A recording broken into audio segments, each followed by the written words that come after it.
समझने का प्रयास करते हैं। एक व्यक्ति ने महाराज जी से पूछा कि ब्रह्म ज्ञान क्या है।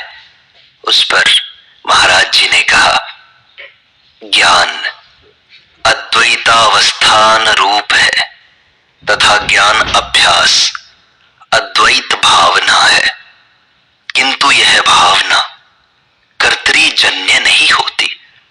जो भावना द्वैत संबंधिनी होती है वह कर्तृजन्य हुआ करती है। यह भावना अद्वैत संबंधिनी होने के कारण कर्तृजन्य नहीं है। महाराज जी, ब्रह्म अभ्यास का क्या स्वरूप है? ब्रह्म का चिंतन करना, उसी का कथन करना, उसी को आपस में समझना, इस एक निष्ठा को ही बुद्धजन ब्रह्म अभ्यास कहते हैं। दृश्य की असंभवता के ज्ञान से राग द्वेष आदि के तनु हो जाने पर जो बलवती रति उदित होती है वह ब्रह्म अभ्यास कहलाता है। यह श्लोक भक्त और जिज्ञासु दोनों के लिए है। तच्चिंतनम तत्कथनम अन्योन्यम तत्प्रबोधनम एतद एक परत्वम च ब्रह्माभ्यासम विदुर्बुधाः। भगवान के नाम, रूप, गुण और लीलाओं का कीर्तन एवं श्रवण करना भक्त का अभ्यास है तथा संसार क्या है, मैं क्या हूं, इसका विचारना ज्ञान मार्गी का अभ्यास है। उसकी दृष्टि में वही सर्व है और वही सर्वातीत है। अंतर्मुख दृष्टि से वह सर्वातीत है तथा बहिर्मुखी वृत्ति होने पर सर्वस्वरूप वही है। इसी को वेदांतियों का ब्रह्म अभ्यास कहते हैं।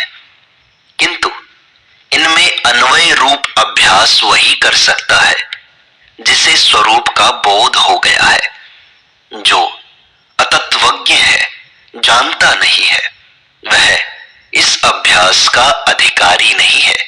जिस प्रकार कोई बहुत बड़ा धनी हो और उसकी जगह जगह बहुत सी कोठियां हो एवं अनंत धन धान्य हो तो वह किसी भी स्थान पर रहे, उसे अपनी संपूर्ण संपत्ति का अभिमान बना ही रहता है।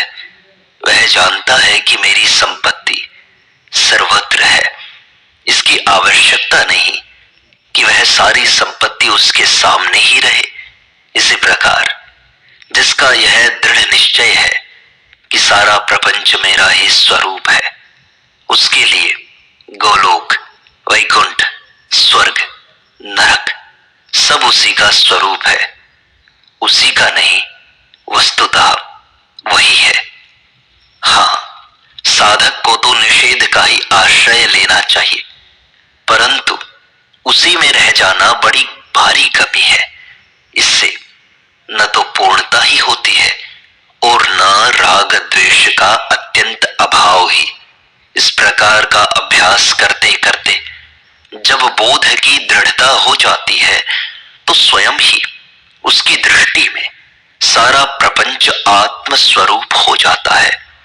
गढ़मुक्तेश्वर में मुझसे एक महात्मा ने कहा था कि एक बार जब वे हरिद्वार में थे, श्री पूर्णाश्रम स्वामी वहां आए। उन दिनों इतना कड़ा शीत था कि सब लोग बहुत से कपड़े पहनने पर भी ठिठुरे जाते थे, परंतु लोगों ने देखा कि स्वामी जी दिगंबर होने पर भी सर्वथा निश्चल है। उनके शरीर में रोमांच भी नहीं दिखाई देता।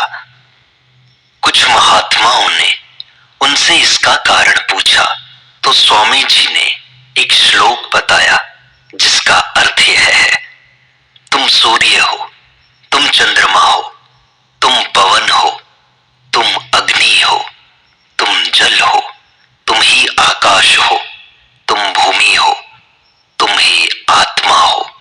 इस प्रकार तुम्हारे प्रति इस परिचिन्न वाणी का प्रयोग करते हुए हम ऐसा कोई तत्व नहीं जानते जो तुम नहीं हो।